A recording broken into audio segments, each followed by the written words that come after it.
This is an upscale neighborhood. What are you doing here? We live in one of those high-rise luxury apartments. This area isn't for someone like you. I never imagined I would run into the man who cheated and left me for a younger woman. And to top it off, they both look down on me again.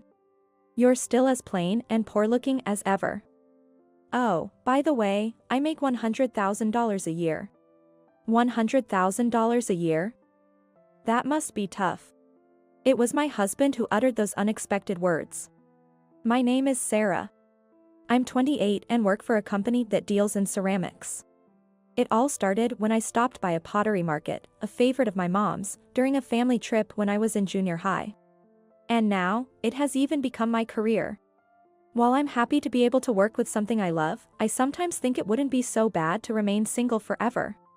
But life is unpredictable, and you never know when you'll meet someone new. I participated in a promotional event for local pottery. I met and ended up dating Jake, who worked for an event planning company.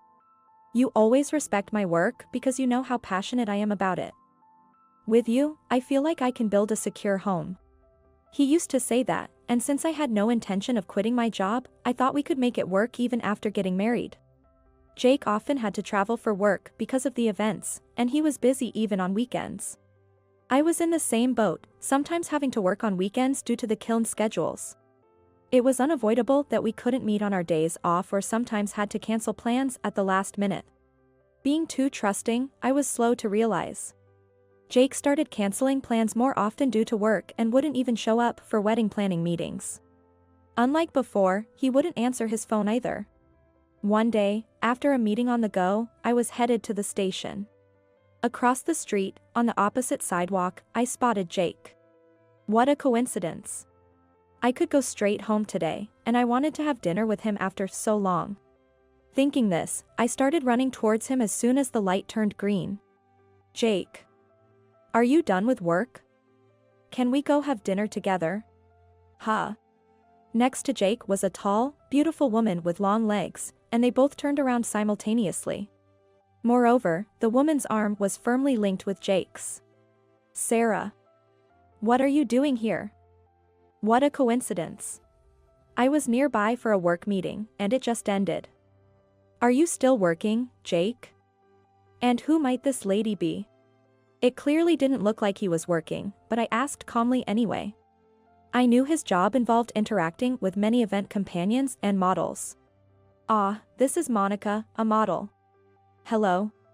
She smiled at me warmly. Wow, she's not only stylish and pretty, but she's also a model. So it's business related after all. I felt a bit relieved. I'm not thrilled about them being arm in arm, or rather, that they've been arm in arm this whole time. But maybe that's normal for someone who works as a model. Hello. I'm Sarah, engaged to Jake. When I greeted them, Jake made a face as if he had bitten into something bitter, and Monica, as she was called, looked back and forth between him and me, then burst out laughing. Wait, this person is your fiancé? No way, we've run into each other, Jay. She calls him Jay. Come on, I told you to hurry up. Let's just make things clear right here. As she said this with a coy look, he turned to face me. Look, Sarah, I'm dating Monica. What? Sorry, but let's pretend our engagement never happened. I'm going to marry Monica. What? Wait, Jake, what are you saying? I met Monica at an outdoor festival event, and we both felt it was destiny right away. Oh, sorry. But Jay was the one who pursued me, saying he'd break up with his girlfriend. She said it so nonchalantly. So, thanks for everything up till now. Wait, Jake. Let's at least talk this through properly. But there's nothing left to talk about. What? I've made up my mind. Monica is as cute and stylish as you can see, and she's just the best. She's only 24 and comes from a wealthy family. Jay, you're so funny. My dad's just a CEO, that's all. So, I'm going to marry Monica and become rich. What? You're quitting your job too? I thought you loved your current job. I'm doing it for Monica. It pays better than my current job anyway. Oh, and make sure to cancel the venue, okay? Don't worry. I'll pay the cancellation fee since it's my responsibility. Wow, Jay, you're so responsible. I want to be with you as soon as possible. Yay! So cool. I barely managed to keep from collapsing right there. It was no use, nothing I could say would matter. Just as she said, Jake looked utterly smitten with her. Okay. I managed to squeeze out a response. I can't cry here, not in front of these people. Oh, well then, see you around. Keep on getting dirty with your pottery. What's that supposed to mean? The two of them walked away arm in arm, looking very happy.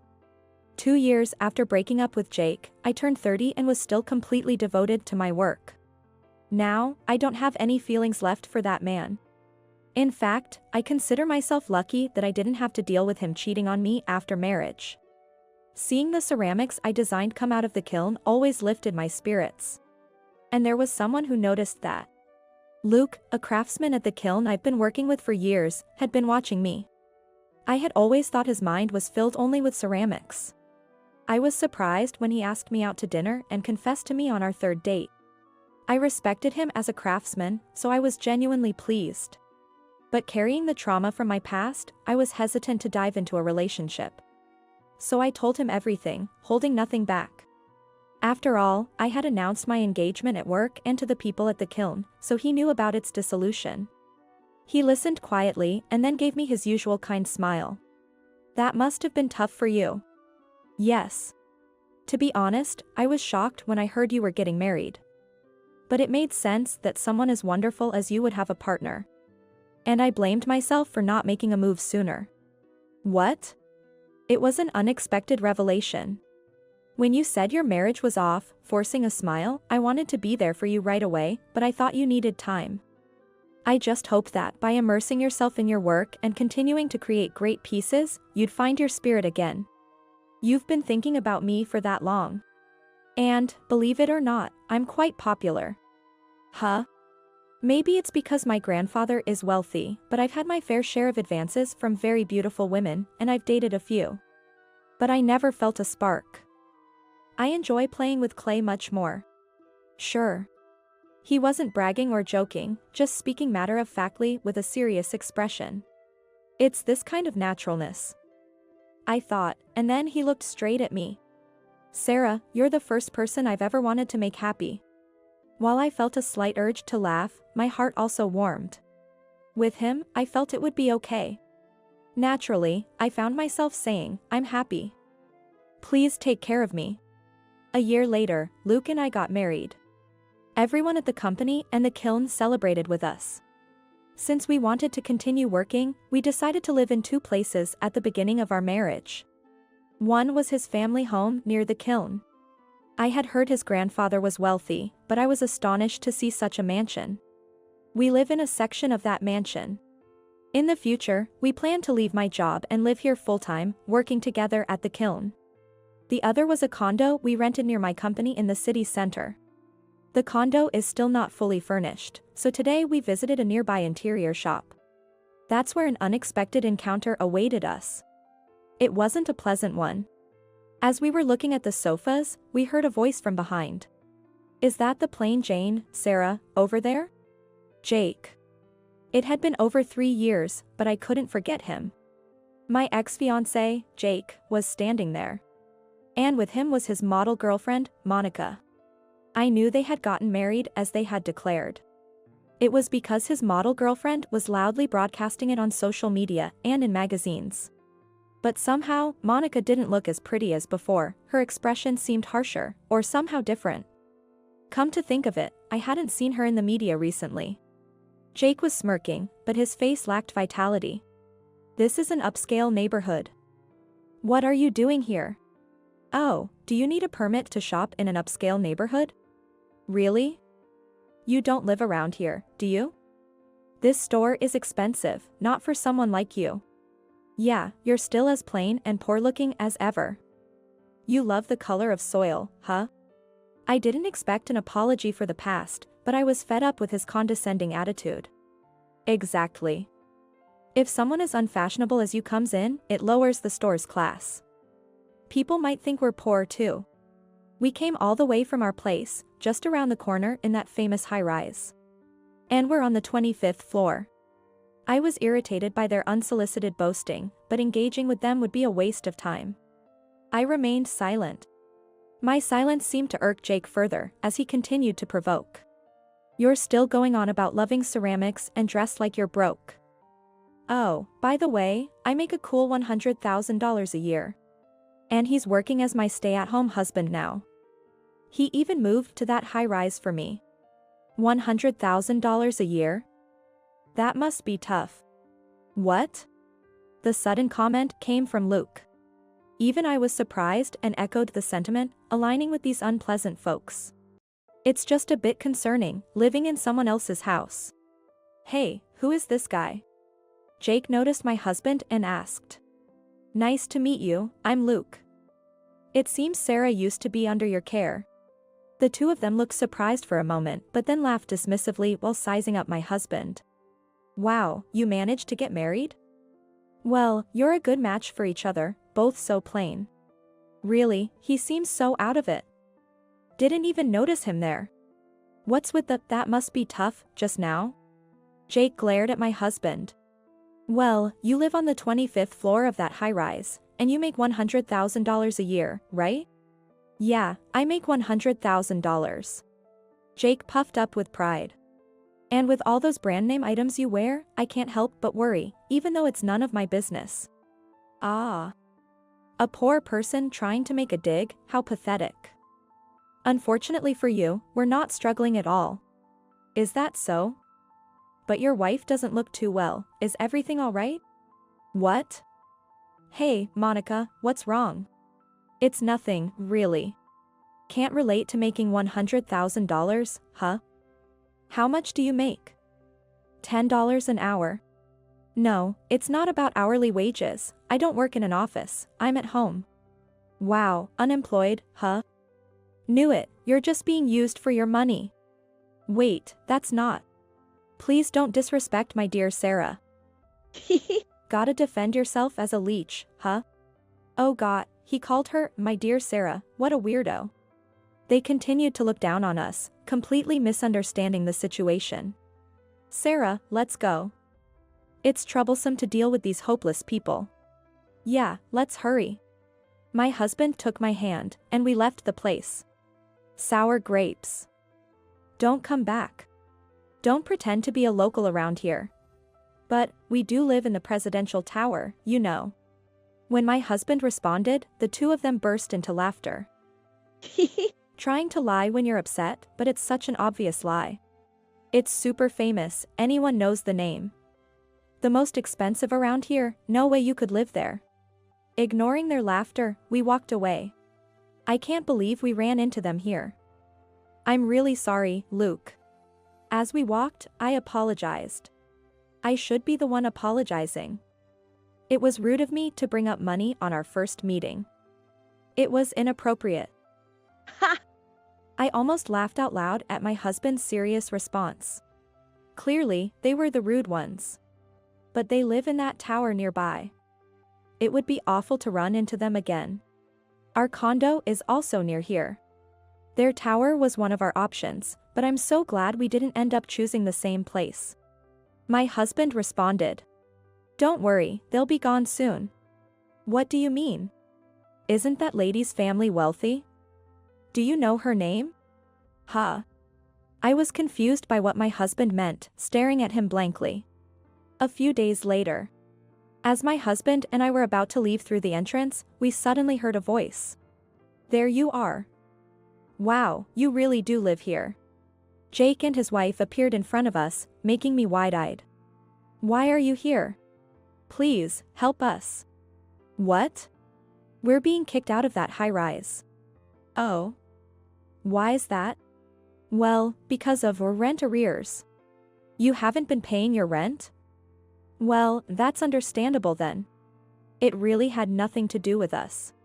Just wait. They were okay with waiting for the payment until suddenly they said they couldn't wait anymore. It's because of your husband. This time, Monica shouted. And how is that my husband's fault? When I heard the name Smith, I couldn't believe it. Your husband owns that high-rise? She was visibly frustrated, her face turning red. It's not me, but my father. What? It originally belonged to my grandfather, but now I think it's under my father's name.